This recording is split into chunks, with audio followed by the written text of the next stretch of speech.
Assalamualaikum warahmatullahi wabarakatuh. Ila hadratin Nabi Mustafa Muhammad sallallahu alaihi wasallam. Ila hadratin Jumran Syekhina Mu'alimna Murabbi Ruhina. Syaulillahi lahumul Fatihah. A'udhu billahi minasyaitanir rajim. Bismillah. Alhamdulillah rabbil alamin. Shiratal ladzina an'amta 'alaihim. إلى حضرة النبي المصطفى محمد صلى الله عليه وسلم إلى حضرة كي حمل جزولي إلى حضرة سبايا محمد حسن السالي إلى حضرة إلياس وإلى حضرة محمد بساري الشهد الله لهم الفاتحة أعوذ بالله من الشيطان الرجيم بسم الله الحمد لله رب العالمين الرحمن الرحيم Iyyaka na'budu wa iyyaka nasta'in ihdinas siratal mustaqim. Wa qala ta'ala bismillahir rahmanir rahim innallaha wa malaikatahu yusholluna 'alan nabi ya ayyuhalladzina amanu shallu 'alaihi wa sallimu taslima. Shallu 'ala nabi Muhammad. Allahumma shalli salatan kamilatan wa salim salaman taman ala sayyidina Muhammadin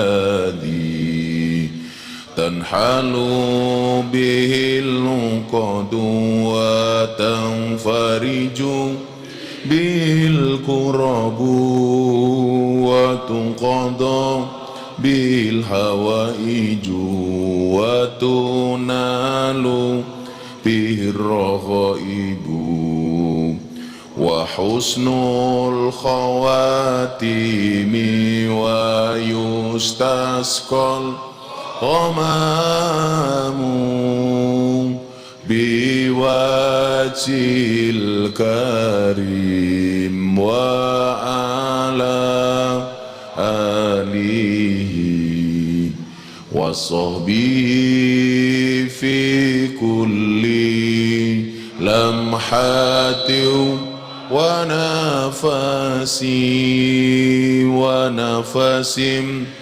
bi'adadin kulli ma. Sallu ala Nabi Muhammad. Satu ketika zaman kuliah, Abah itu pernah diundang untuk memberikan mauidhah yang sekarang bahasa ngetrennya adalah tausiah di acara sekatenan alun-alun utara kota Yogyakarta. Pasar malam yang di dalamnya sekian banyak tontonan, ada orang jualan, hiruk pikuk, super rame, tetapi diselipkan di dalamnya ada tausiah. Jadi kalau anak-anak itu hadir di pasar malam, yang namanya pasar malam ya pasar, semua permainan ada, semua orang jualan ada. Tetapi karena sekaten itu merupakan tradisi peninggalan para wali, maka tidak meninggalkan sisi religi dalam bentuk tausiah. Akhirnya Abah hadir memberikan tausiah di sekaten itu. Dari sekretariat dipancarkan ke seluruh penjuru alun-alun kota Yogyakarta. Selesai tausiah, saya tanya sama panitianya begini, Pak, coba Anda lihat, siapapun yang memberi tausiah di sini, saya pikir tidak efektif. Tidak efektifnya gimana? Kita tausiah di sekretariat, sementara di luar sana, walaupun ada speaker, orang-orang yang hadir itu sibuk dengan aktivitasnya masing-masing. Ada yang transaksi jual beli, ada yang menjual, ada yang membeli.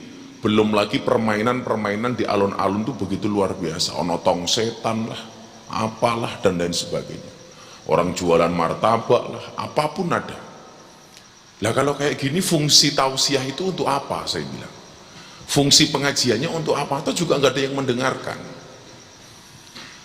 Ternyata jawaban panitia itu Pak Dayat, itu yang hari ini membuat kenapa pengajian malam Ahad Pahing walaupun tidak menghadirkan jamaah di luar, itu tetap saya lakukan.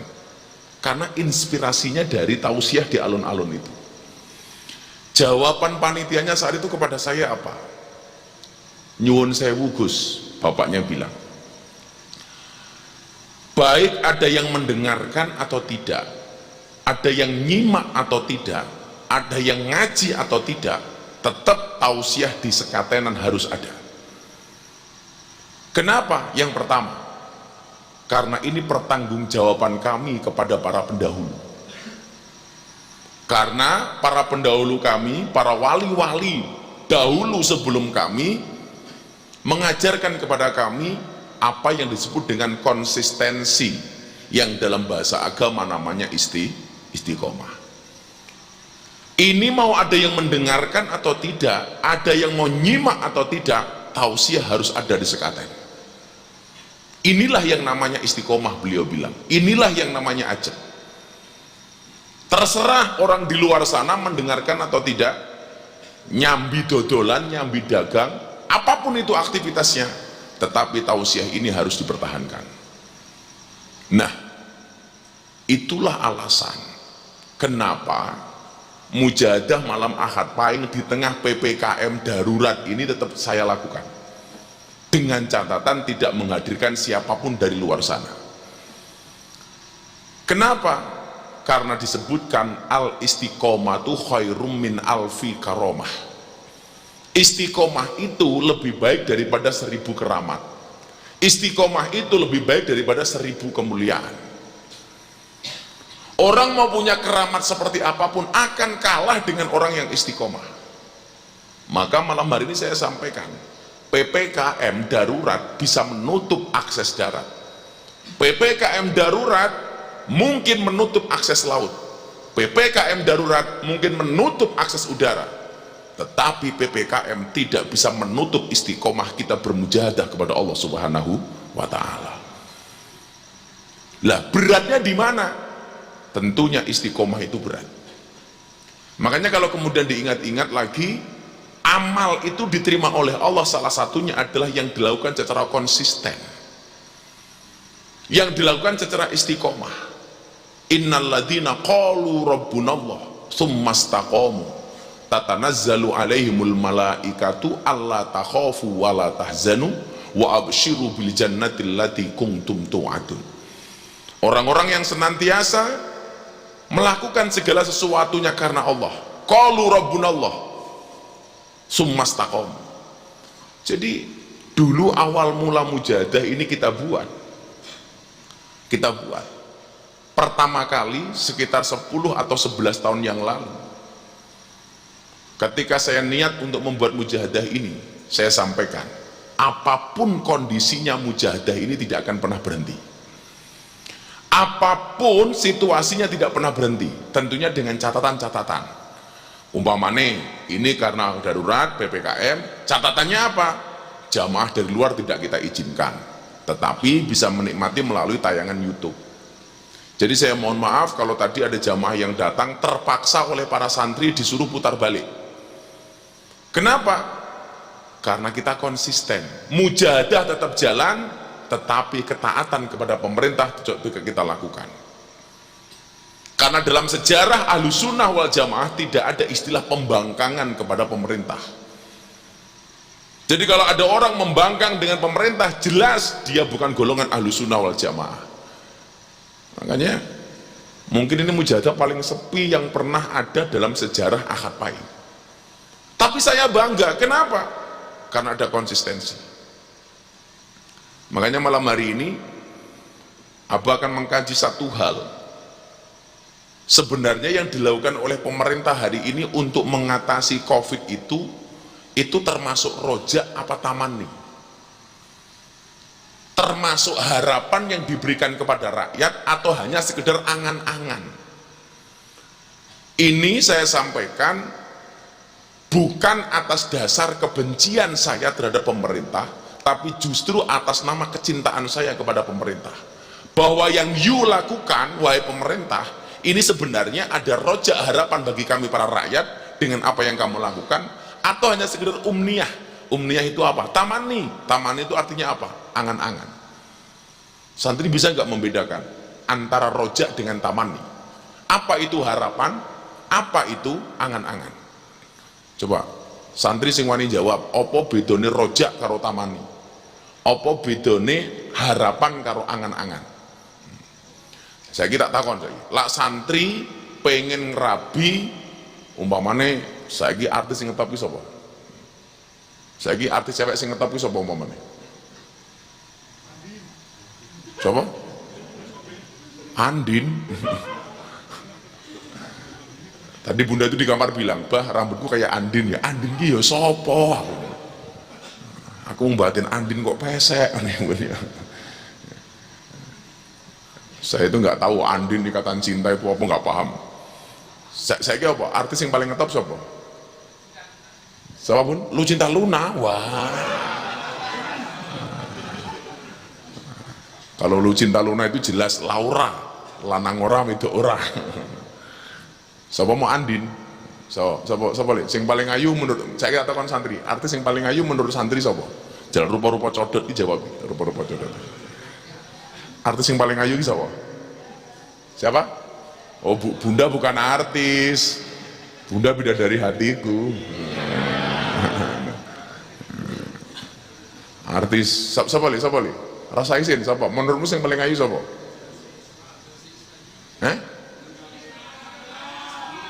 Kayak cangkem bisa. Oh ini budi kan wong tak iki. Oh. Siapa bun? Amanda Manopo. Awandin itu. Saya ke umpamane. Umpamane saya kasih contoh. Lak Faiz pengen ngerabi Amanda Manopo itu harapan apa angan-angan? Nah.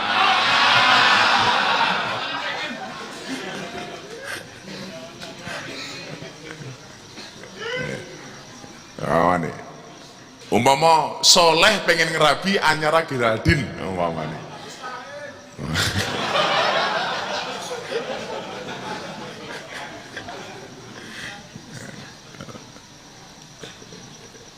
Gak ada yang mustahil ya Leh. Kalau itu jelas gak mustahil, ngimpi. Itu kira-kira harapan apa angan-angan? Angan-angan. Yang dilarang oleh agama itu rojak apa tamani? Angan-angan apa harapan?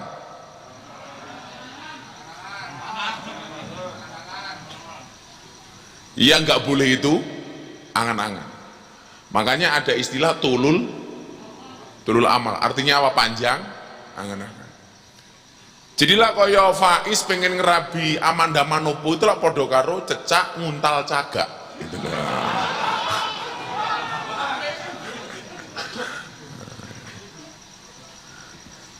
Lah Faiz pilih mana? Pilih Amanda Manopo apa Imada? Imada.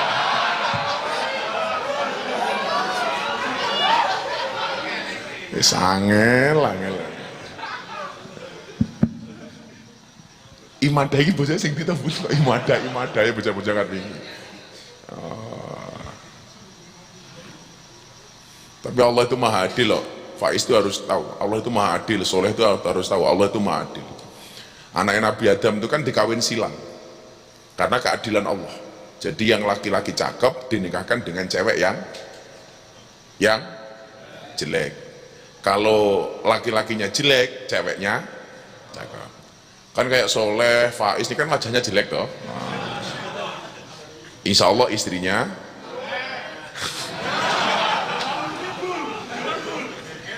Insya Allah intinya kamu jangan salah. Faiz Soleh ini jelek, insya Allah istrinya hancur. Jadi kita ngomong seperti ini karena saya mencintai pemerintah, supaya kemudian ada masukan-masukan yang positif kepada pemerintah. Harapan dan angan-angan itu kan dua perkara yang serupa, tetapi datang melalui saluran yang berlainan. Jadi apa? Dua perkara yang serupa, tetapi datang melalui saluran yang berlainan. Karena salurannya berlainan, lalu meninggalkan kesan yang berbeda. Saya ulangi, harapan dan angan-angan adalah dua perkara yang serupa, tetapi datang melalui saluran yang berlainan, lalu meninggalkan kesan yang berbeda.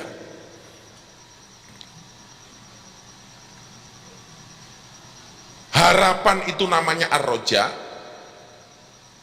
Kalau angan-angan itu dalam kitab hikam itu disebut umniyah. Makanya soal harapan, soal harapan dan angan-angan itu Ibnu Athaillah mengatakan apa? Ar-raja'u maqoronahu amalun wa illa fahuwa umniyatun.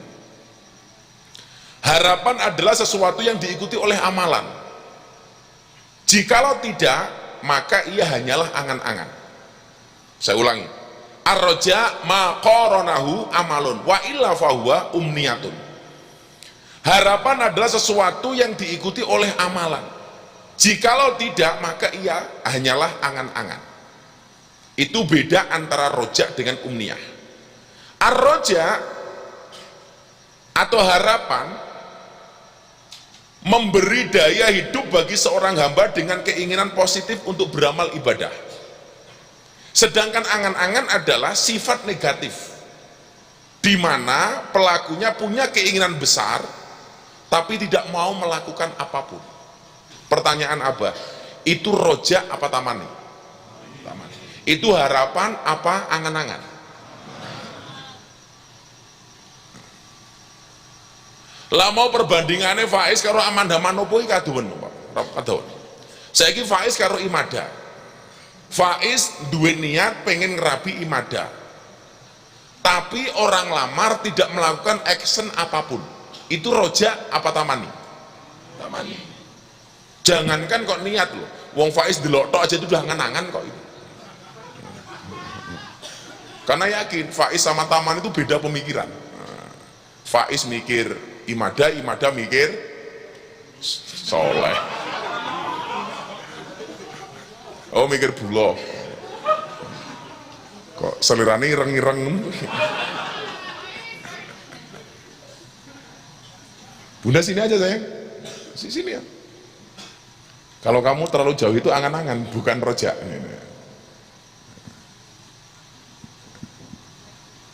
Iki mau santri nggak ada suguhan, nggak ada.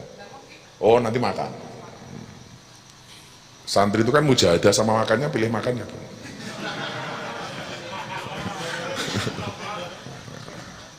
Apalagi Bullah, Soleh, Faiz. Itu julukannya adalah Abdul Butun, hamba perut. Jadi pikir mau weteng, dok. Bunda masih masak daging.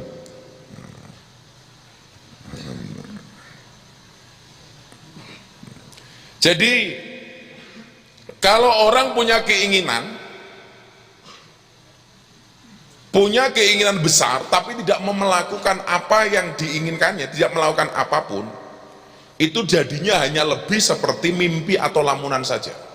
Nah, kalau santri punya harapan pengen menjadi pinter, santri harapan pengen jadi kiai, sementara dia tidak melakukan disiplin ilmu, tidak patuh kepada petunjuk guru, wancine ngaji mung turu,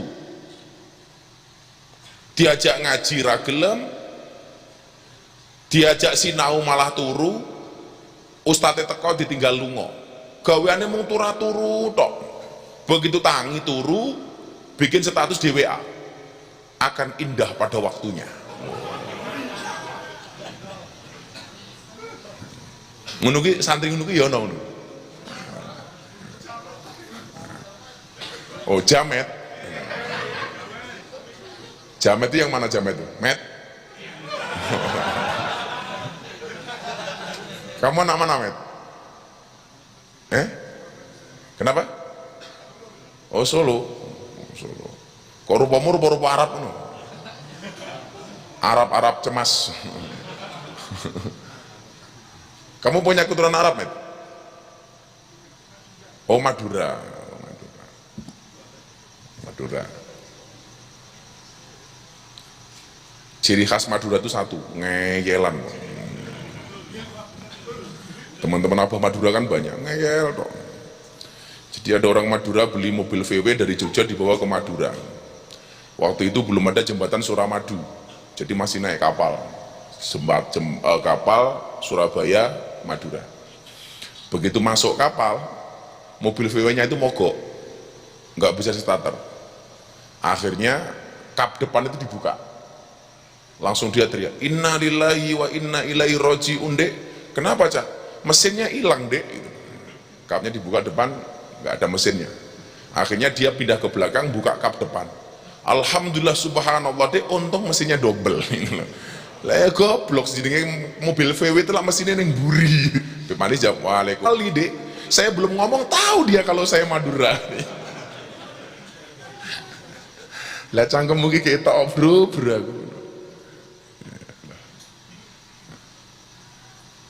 Jadi yang namanya roja itu punya sesuatu keinginan, tetapi secara positif dia secara kontinu melakukan keinginannya. Aku kini pondok ya pengen dadi kiai, maka saya secara positif akan melakukan apa ya? How to do, kaifiyahnya saya lakukan.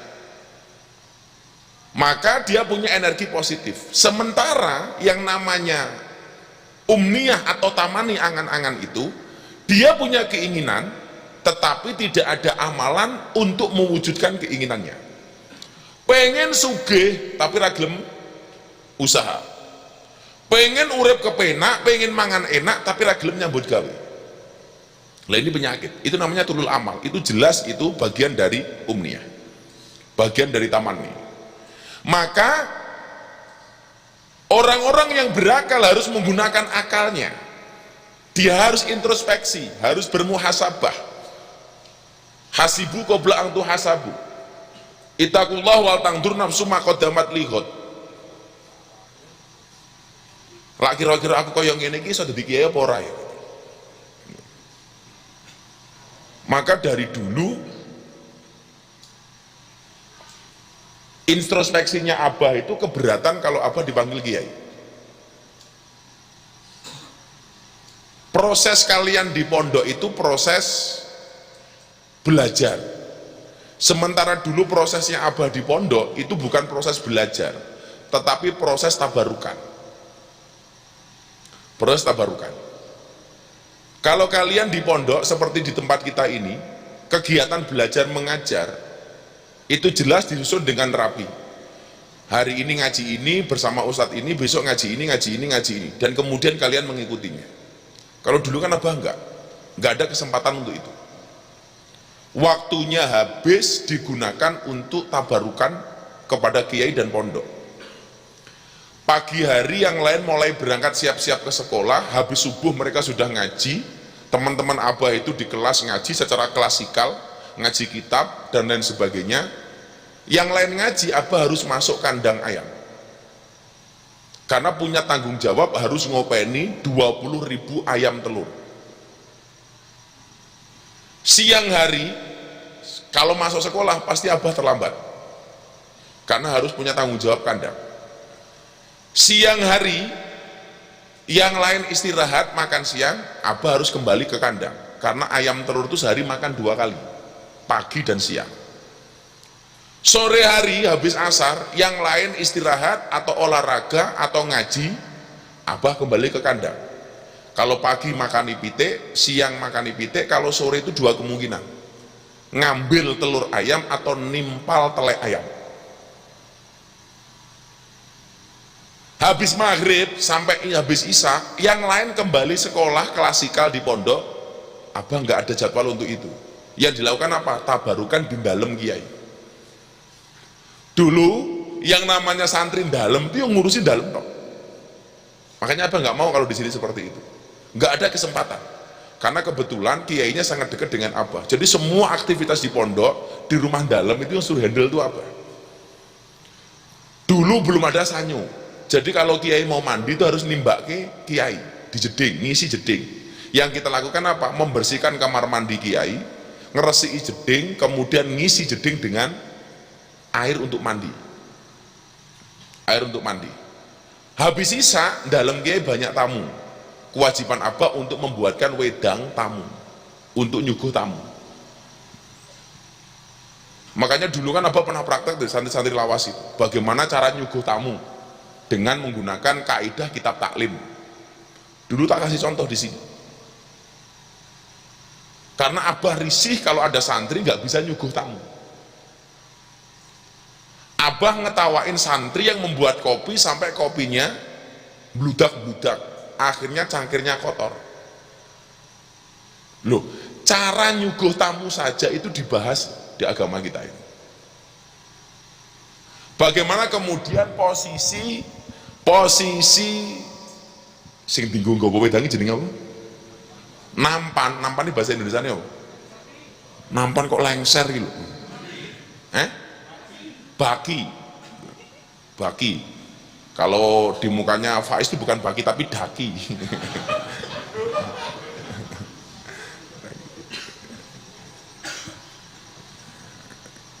Ya Faiz itu harus kita bully terus supaya dia semangat untuk hidup sehat. Stroke cangkemmu malah stroke. Ya siapa ngerti setelah dibully Imada langsung menjauh. Bukan menjauh, langsung mutah-mutah. Enggak apa-apa Is, kamu punya rojak, diwiritis. Imada Al-Fatihah. Di Fatihah tetap nggak mau Is tambahi. Yasin sak tahlili. Modar rasid rabi gimana.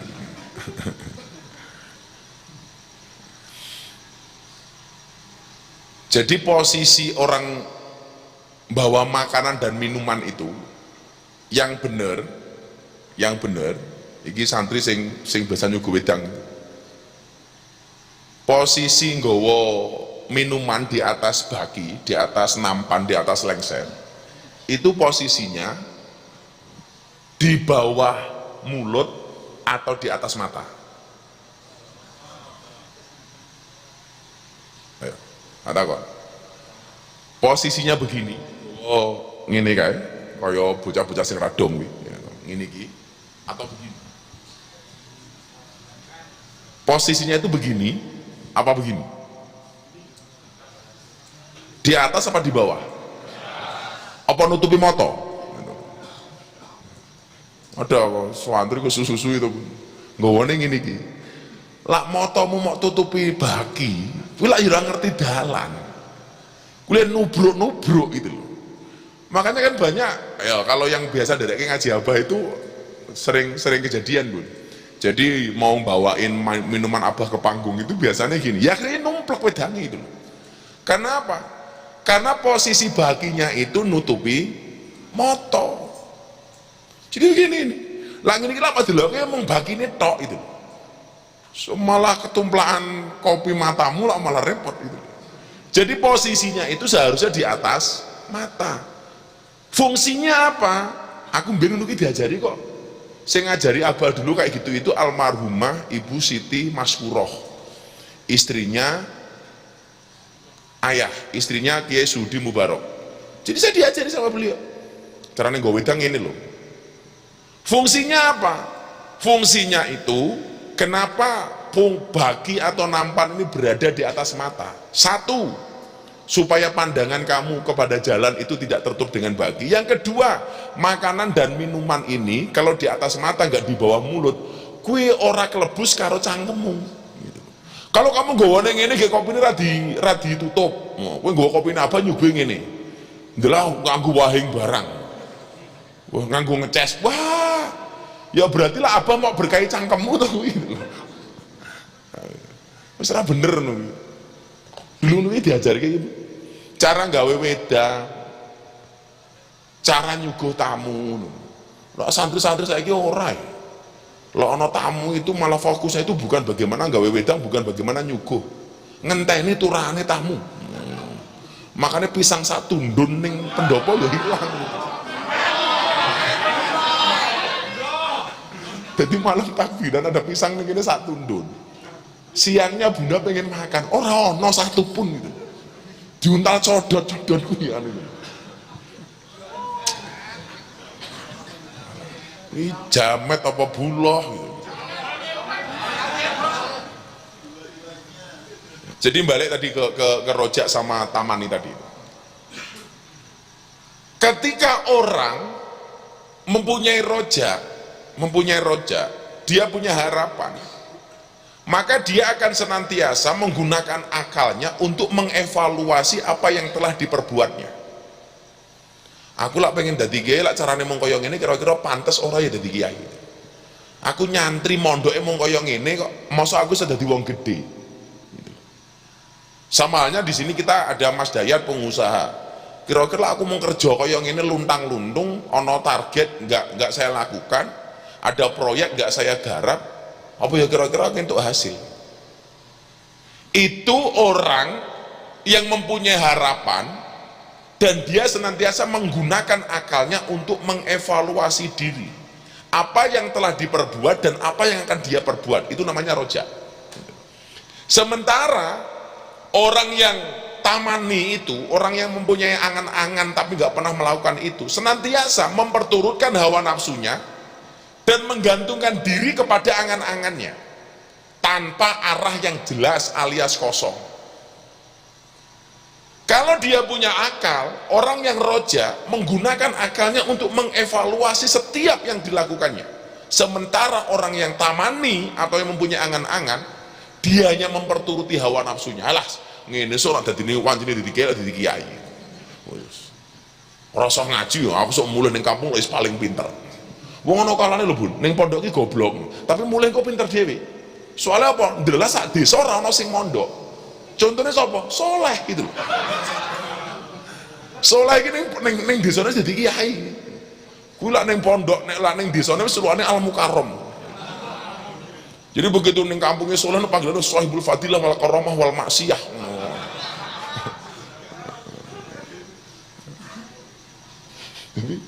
Neng kene ra sapa-sapa neng pondok neng desa wis desa sapa. Lah untungnya neng pondok minimal kuwi lah itu. Umpamane kalian ada nggak yang berangkat dari satu desa yang desa itu nggak ada anak pondok sama sekali, ada nggak? Di desa kalian nggak ada santri sama sekali, honor? Ada nggak? Faiz, wow, potensi ya minimal jadi modin lah gitu, jadi modin. Makanya anak-anak yang punya kemampuan seperti itu ya minimal harus disupport. Makanya kayak Amri itu support sistemnya banyak. Untuk bapak angkat minimal telu. Ono Soleh, ono Alingka, ono Fonda itu. Di Amri ono Amri. Kenapa? Puyeng. Oh boyong. Oh wis minggat tuh. Oh. Yus. Berarti Soleh kayak apa sih? Pesek kehilangan anak. Loh korban kemana udah nggak ada tuh. Wah, berarti pesek berduka ya. Jadi orang itu roja ngerti pengen mlebu surga, ya dia harus merealisasikan bagaimana kemudian dirinya pantas untuk masuk surga. Itu namanya roja. Sementara orang yang tamani itu pengen mlebu surga tetapi nggak ada ikhtiar untuk mendapatkan surga. Orang yang roja pengen sugih, ya dia melakukan usaha-usaha, ikhtiar-ikhtiar yang membuat dia menjadi kaya. Itu namanya roja. Tapi pengen sugih, nggak ada ikhtiar, nggak pernah melakukan apapun supaya dia menjadi kaya. Dia bukan roja, tapi namanya tamani. Jadi kalau ngomong roja itu tentunya lebih terukur, tangible. Sementara kalau tamani itu tidak terukur. Maka anak-anak sekarang begini, saya mau memberikan masukan kepada pemerintah, istilah ngudoroso lah. Jadi bukan karena saya benci dengan pemerintah, tetapi penanganan COVID sudah hampir 2 tahun kok gini-gini saja gitu. Nah semalam lucu lagi, saya diskusi itu, apakah orang mati itu masih bisa menularkan COVID? Apakah menularkan COVID? Kalau pemahaman secara umum, orang mati masih bisa menularkan COVID apa enggak? Masih. Makanya menguburkannya menggunakan protokol kesehatan, menggunakan APD, alat pelindung diri. Ya. Tapi ada yang ngeyel, enggak Gus, orang mati itu sudah tidak bisa menularkan COVID. Alasan kamu apa? Alasannya masuk akal ya Pak Daya. Alasanmu apa? Kamu mengatakan COVID, orang mati tidak bisa menularkan COVID. Penularan COVID itu kan melalui droplet, dia bilang. Droplet itu apa? Droplet itu apa? Nyiprati air liur, apa idu, utawa ngidoni, droplet. Nah orang mati itu kan sudah tidak bisa meludah. Berarti orang mati tidak menularkan COVID. Aku mikir kok cangkemnya iki lucu menurut saya. Loh, katanya penularan COVID itu menggunakan droplet. Droplet itu nyiprati air liur. Sing bocah santri lah ngomong cangkemnya ngupru sampai metu idune sapa? Jadi lah ngomong ngetubrus sampai cangkemnya metu idune. Itulah alasan kenapa kalian harus pakai masker, supaya lah koncomu iki ngomong ngetubrus ana idune cangkemmu ora kecipratan, ora kecipratan. Lah saya meyakini Gus, apa orang mati itu tidak bisa menularkan COVID. Kenapa? Karena wong mati ora iso itu. Aku lah yang guyon. Oh bosok iki logikane iki lho. Tapi bener ya. Enggak, wong mati itu ya malah melayu sih ngomongnya. Ya. Jadi gini, mudorosa saya begini. Ini saya baca secara komplit. Saya komplit. Ya mudah-mudahan dirungoknya karo pemerintah lah, karena saya mencintai pemerintah ini. Lah mosok wis meh 2 tahun, 2 triliunan, orang rampung-rampung. Kayak sekarang katanya COVID itu menyebar tidak lagi hanya melalui droplet, tetapi melalui airborne. Melalui udara itu namanya apa? Airborne ya.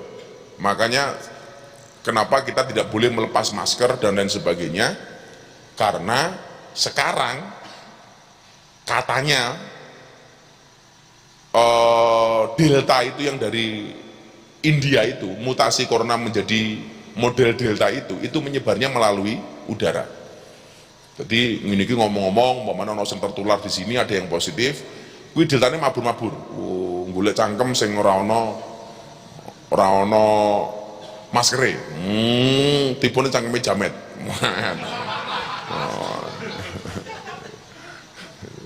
Katanya seperti itu. Pokoknya awakmu nggo masker lah. Maskermu mana, Met? Ya lah ora disili sing pake Faiz.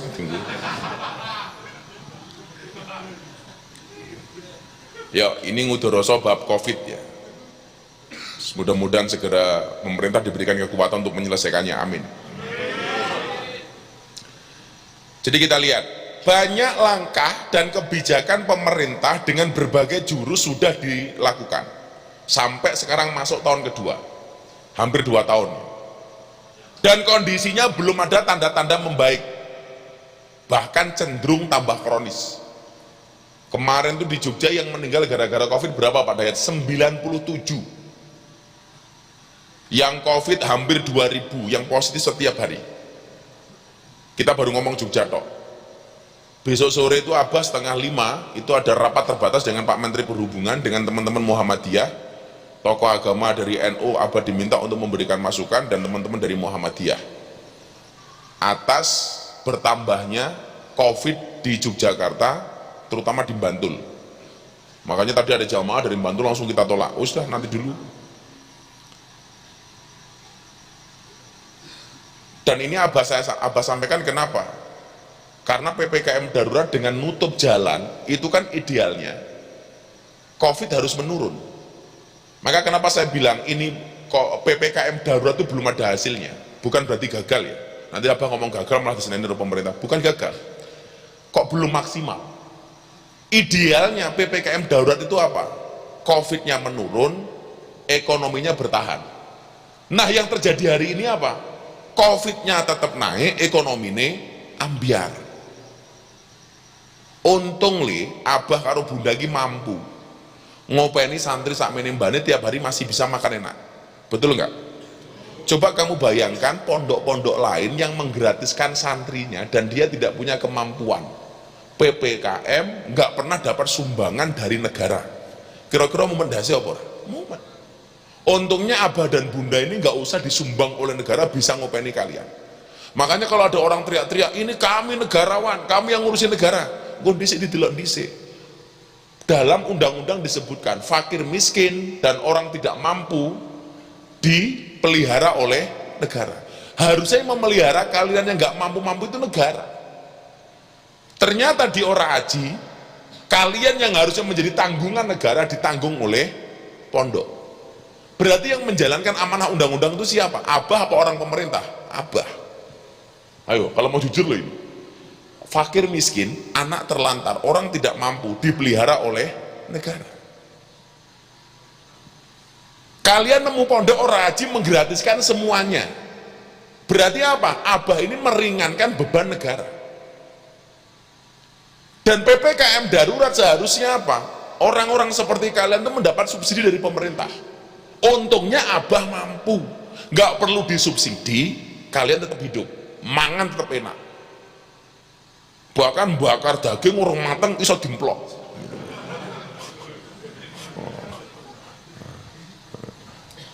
Ning kene iki enak kowe iki. Ora iso masak wis dimasake bunda. Abah dulu di masjid tinggal 4 tahun. Wancine korban ki nangis. Abah tinggal di masjid, masjidnya nggak ada dapur, nggak ada orang kampung yang ngasih makan, dikasih bagian daging 1 kresek, sementara nggak ada dapur, masakin neng di, dan nggak ada yang nawari makan. Akhirnya dagingnya abah kasih abang becak, yang lain pesta hewan korban, daging korban, abah nggak makan apa-apa. Coba neng kene awakmu kurang opo? Kurang opo? Sehari kalian makan daging terus itu. Makanya saya pengen memberikan masukan ngudoroso saya ini hari ini mudah-mudahan didengarkan oleh pemerintah. Sudah masuk tahun kedua nggak ada tanda-tanda itu membaik. Bahkan berdampak pada berbagai sektor. Yang pengen abah sampaikan apa? Bukan saatnya saling menyalahkan dan saling menghujat. Namun seharusnya para pakar kesehatan, pemerintah, birokrat, serta pihak yang berkompeten duduk bersama, hilangkan ego sektoral masing-masing. Abah kemarin kan posting begitu PPKM darurat oleh Pak Jokowi, beritanya langsung tak posting di Instagram, tak kasih judul PPKM, patuhi presiden ketimbang Menko. Kenapa abah ngomong seperti itu? Sebelumnya Menko ngomong PPKM akan diperpanjang sampai awal Agustus. Ternyata setelah Pak Jokowi mengeluarkan keputusan hanya diperpanjang sampai tanggal 25 dengan kemungkinan dilonggarkan melalui tanggal 26. Berarti besok ini hari PPKM darurat terakhir. Kalau memang kemudian baik akan dilonggarkan, walaupun katanya mau dibuat istilah beda, bukan PPKM darurat tapi PPKM level 1 dan level 4. Berarti besok nggak ada bedanya PPKM dengan geprek. Jadi geprek level 1, level 2, level 3, level 4. Jadi PPKM diperpanjang. Jadi kalau hasilnya sama, kemungkinan akan diadakan adu penalti.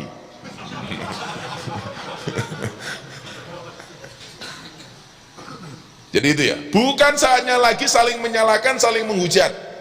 Namun seharusnya pemerintah menghilangkan ego sektoral masing-masing, ego sektoral antar lembaga, untuk bahu-membahu mengatasi COVID-19. Ayo, libatkan orang-orang yang kompeten. Yang menjadi pertanyaan kan sekarang begini, katanya Mas Anang itu menggunakan vaksin Nusantara punya dokter Terawan. Anaknya sing ragil yang ngefan banget sama abah itu, kalau ditanya Arsi, kamu pengen jadi Arsa, kamu pengen jadi apa? Saya pengen jadi Gus Miftah. Anaknya Mas Anang ragil itu, si Arsa itu, kalau ditanya kamu pengen jadi apa besok kalau besar, pengen jadi Gus Miftah.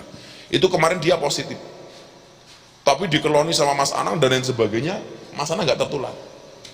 Kemudian Mas Anang menduga apa ini karena hebatnya vaksin Nusantara itu, terlepas dari persaingan bisnis lah. Abah berharap, ayo lakukan evaluasi dan mengkaji beberapa kebijakan-kebijakan yang sudah tidak relevan. Bukan lagi gengsi, kurangi sikap sombong, karena kesombongan seorang pimpinan publik akan berakibat sulitnya keluar dari masalah. Pimpinan harus cerdas, harus smart, rendah hati, dan bekerja keras. Pasti akan punya inovasi dan langkah kebijakan yang brilian. Apa muncul pertanyaan-pertanyaan begini? Yang pertama, apakah pembatasan aktivitas menjamin memutus mata rantai COVID? Nyatanya sekarang sudah penyekatan, sudah dibatasi, COVID tetap tinggi. Pertanyaan pertama, pembatasan aktivitas apakah menjamin memutus mata rantai COVID? Yang pertama. Kemudian yang kedua, sudahkah adanya evaluasi korban MD COVID, berapa persen yang komorbid dan berapa persen yang non komorbid? Kan orang mati karena COVID itu ada dua Pak Dayat, ada yang komorbid, ada yang tidak. Dan yang kita dengar hari ini adalah yang meninggal itu karena punya penyakit penyerta, namanya komorbid tadi itu. Tapi kalau penyakit kere kayak Jamet itu ya nggak terancam lah. Lawang kere kayak Jamet itu malah insya Allah melaman. Soalnya COVID itu mesak met dulu rupamu. Iki rong rabi, jurung tahu suki, aja mati dhisik met.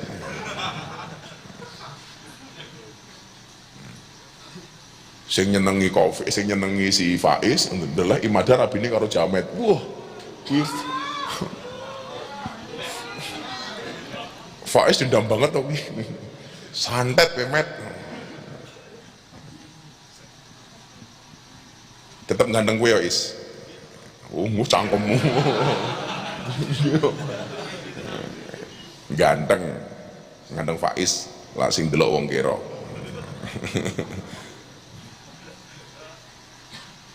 Artinya setelah ketemu angka tersebut, apakah tidak bisa dilakukan inventarisasi masyarakat golongan komorbid dan golongan yang sehat untuk dilakukan perlakuan sesuai dengan kebutuhan? Yo kan, iki ono sing komorbid di penyakit, iki sing ora, sing mati komorbid berapa persen, sing ora komorbid berapa persen. Sebenarnya Abah pengen tahu itu. Yang selanjutnya, kenapa anggaran yang bertriliun-triliun dengan semua kementerian dan semua instansi difokuskan dari 1 tahun yang lalu bahkan lebih bisa sampai kecolongan, sampai oksigen sulit didapat? Biaya COVID itu ngeri loh, 1000 triliun, kemarin PPKM tambah 200 triliun, diperpanjang sampai 5 hari nambah lagi 55 triliun. Harusnya kan harusnya kalau dihitung dengan bagus nggak akan kecolongan tentang oksigen. Sekali lagi loh ya, Abang ngomong begini bukan karena benci dengan pemerintah loh, tapi justru evaluasi bersama. Mula panas kupingmu yo goblok, diwene masukan kok panas ya. Kemudian apa, sejauh mana kebenaran COVID bisa mengakibatkan kematian untuk semua kondisi atau dalam kondisi tertentu? Kan harusnya disampaikan ke masyarakat bahwa COVID itu bahaya, iya itu, tapi yang mengakibatkan kematian itu sejauh mana, sejauh mana, kan kita juga perlu tahu untuk semua kondisi atau dalam kondisi tertentu. Ini yang paling menarik, yang sering saya sampaikan kemarin di Inews. Anak-anak tahu nggak, katanya yang membuat imuniti bagus itu apa? Harapan dan optimisme. Kayak bunda ini bisa sembuh total dari kanker itu karena optimis, karena harapan sembuhnya tinggi. Kemarin bunda terakhir diperiksa, alhamdulillah clear, bersih semua, dan jarang kasus kanker itu yang bisa sembuh total kayak bunda. Kenapa bunda bisa sembuh? Karena mempunyai optimisme dan harapan hidup tinggi. Makanya Abah selalu memberikan semangat kepada bunda untuk sehat. Tak kasih optimisme, berobat tak kasih ATM tanpa dikasih PIN.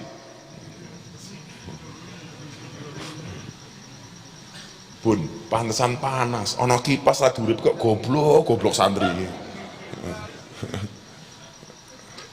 Kipas malah kok nyawang mau ngaji gitu. Berarti yang masang jamet gitu. Jadi yang keenam apa? Saya sampaikan. Soal teori semangat dan keoptimisan merupakan 50% memperkuat imunitas. Apakah hal ini benar? Kenapa pemberitaan dan kebijakan pemerintah tidak memfokuskan dalam memberikan harapan dan semangat hidup, namun seolah-olah mengekang dan membatasi ruang gerak, sehingga perasaan terkekang dan tidak bisa beraktivitas, justru itu akan menurunkan imunitas. Coba santri-santri sekarang nggak usah posting yang mati sekian, yang positif sekian, serau sawis. Yang diposting yang sembuh saja. Kalau santri punya medsos, kamu mau posting, yang diposting tolong yang sembuh saja. Kalau tiap hari yang dipotong ambulan wangwing, sing mati sekian dengan bahasa-bahasa seperti itu kira-kira menurunkan imun atau menaikkan imun? Menurunkan. Sing diposting sing nyeneng ke wae lah. Kalau kamu nggak bisa buat konten yang berkualitas, minimal jangan membuat konten yang menyedihkan. Apa tak gawe lomba ya? Kalian semuanya punya Instagram toh? Ini tak gawe lomba. Setiap bulan mau abah kasih hadiah. 1 bulan nanti akan dinilai sama Mas Pesek dan kawan-kawan. Postingan santri yang kontennya paling bagus, tak kasih hadiah. Mbuh itu lucu, mbuh itu berkualitas. Kayak lucu itu abah dulu bangunin Mas Sopo ke sahur ke tak antem lengser ke Sopo ke Rohman, itu lucu itu. Ya ini anak santri kemulan sarungnya sopo kayak. Santri lek ngaji malah kemulan sarung kaya pocong. Kamu menungso apa demit kamu katanya. Jadi kalau memang imun itu bisa naik gara-gara optimisme dan harapan, harusnya santri-santri mengkampanyekan harapan hidup lebih tinggi, mengkampanyekan optimisme, dan TV medsos itu harusnya seperti itu. Kita semuanya mempunyai harapan pemerintah bisa menyikapi COVID dengan upaya bersahabat dengan virus tersebut. Jangan batasi dan larang masyarakat beraktivitas, namun penggunaan alat pencegahan tetap dilakukan dengan baik. Tetap menggunakan masker, tetap jaga jarak, jaga kebersihan. Optimalkan fungsi APA dan Satpol PP untuk mengontrol dan menindak bagi yang tidak taat prokes. Walaupun hari ini kita banyak disuguhi berita Satpol PP over. Nutup warung, sate ini digowo. Yang perlu ditindak itu kerumunannya, bukan penjualnya. Selama dia berjualan, ya toh, tidak melebihi batas waktu yang ditentukan, ya harusnya boleh toh. Kan undang-undangnya katakanlah nutup warung jam 9 umpamanya, jam 9. Kalau dia masih jualan sebelum jam 9 boleh dengan catatan take away, tidak boleh dine in, tidak boleh berkerumun dan lain sebagainya. Kan yang terjadi sekarang enggak, arogan banget. Yang ditindak itu harusnya orang yang tidak prokes, yang menyalahi prokes. Lah saiki wong dodolan pecel lele yo. Jam 5 buka. Nembe pasang tenda, pasang meja, pasang kompor. Jam 6 nembe rampung. Jam 6 sholat maghrib, bar maghrib baru dodolan. Jam 8 kon tutup. Ini piye jal? Kuwi ge entuk apa jal wong bakul koyo ngono? Kuwi padha karo ngomong absen tok. Lah harusnya apa? Ya tetap beraktivitas, tetapi prokesnya menurut Abah ini perlu dijalankan. Sing bakul ya kudu nutup cangkem dan lain sebagainya.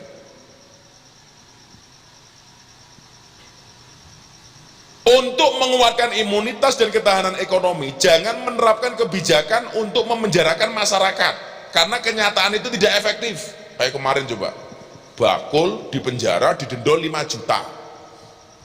padahal dia nggak punya uang. Akhirnya dia mengatakan kepada Pak Hakim apa? Nggih pun kula di penjara mawon. Terus golek pangan ra iso, malah di penjara, malah didenda. Itu kan nggak nalar ya. Nalar aja. Nah, ora. Coba cari informasi, kalau di Sleman atau di Jogja ada yang kayak gitu, di penjara atau di dendong. Apa sih bayar dendone? Kalau dihukum mau ini gara-gara jualan, oh didenda dia nggak kuat bayar, padahal hanya makan sehari, jualan sehari, habis dimakan sehari, kok didenda gitu. Lah informasi ini Ujoro dibayar, sing bayar pondok, sakit men itu, nggak nalar. Jadi kalau cuman sekedar memenjarakan itu ya ora efektif.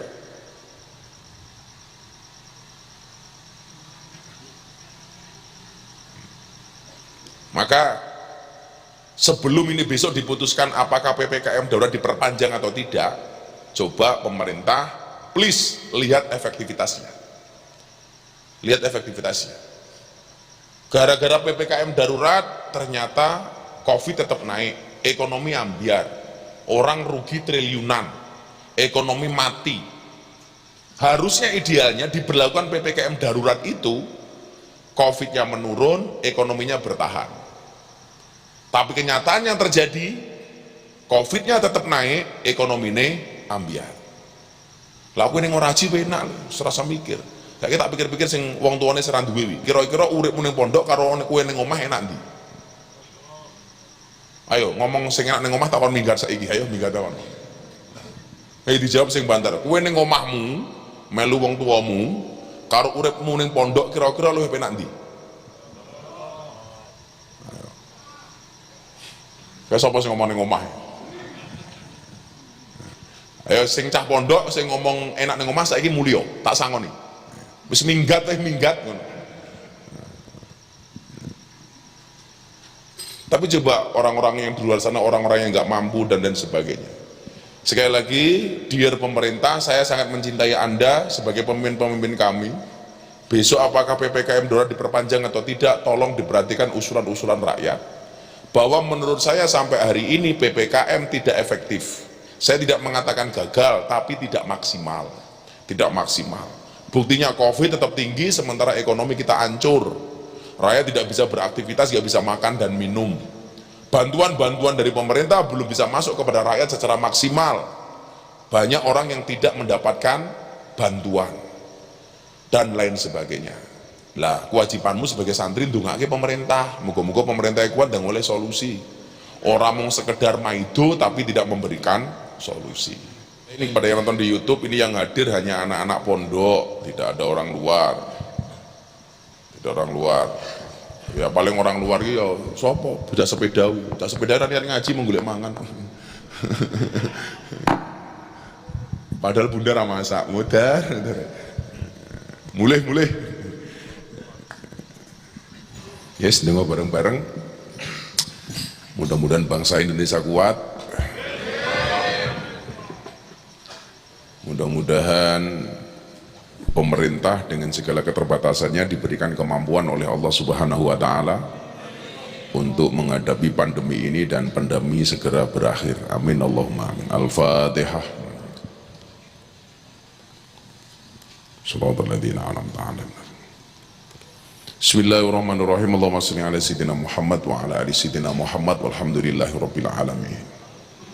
Ya Allah ya Rabb, tunjukkanlah kepada para pemimpin-pemimpin kami ya Allah jalan yang lurus, yaitu jalannya orang-orang yang Kau cintai, bukan jalannya orang-orang yang sesat ya Allah, yaitu jalannya orang-orang yang Kau murkai. Berikan kekuatan kepada para pemimpin-pemimpin kami ya Allah untuk membawa bangsa ini kepada jalan yang lebih baik, untuk mengeluarkan bangsa ini dari segala masalah, untuk membawa kemakmuran bagi bangsa yang kami cintai ini sehingga menjadi bangsa yang baldatun thayyibatun wa rabbun ghafur. Ya Allah ya Rabb, bila mudah bagimu menyelamatkan Nabi Yunus dari perut ikan ya Allah, bila mudah bagimu menyelamatkan Nabi Ibrahim dari pembakaran Raja Namrud, dan bila mudah bagimu ya Allah menyelamatkan Nabi Musa dari kejaran Fir'aun, maka kami hamba-hambamu meyakini mudah pula bagimu ya Allah untuk mengangkat dan menghilangkan COVID-19 dari muka bumi ini ya Allah. Birahmatika ya arhamar rahimin. Rabbana atina fid dunya hasanah wa fil akhirati hasanah wa qina adzabannar. Walhamdulillahi rabbil alamin. Coba santri-santri melanjutkan ijazah dari Mbah Jad Al-Maghfurlah Kiai Nganjuk untuk membaca Salamun qawlam mir rabbir rahim sebanyak 8 kali setelah sholat, kemudian ditiupkan ke telapak tangan 3 kali, dan kemudian diusapkan ke muka untuk memaskeri wajah kita secara gaib.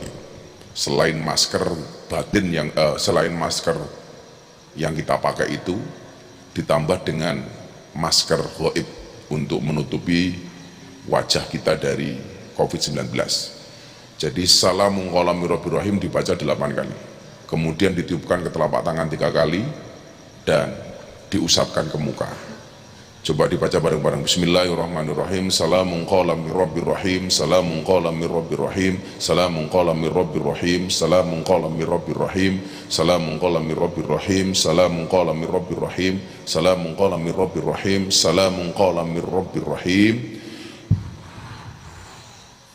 Itu dilakukan setiap habis sholat. Subhanakallahumma bihamdika asyhadu an la ilaha illa anta astaghfiruka wa atubu ilaik. Walhamdulillahi rabbil alamin. Assalamualaikum warahmatullahi wabarakatuh.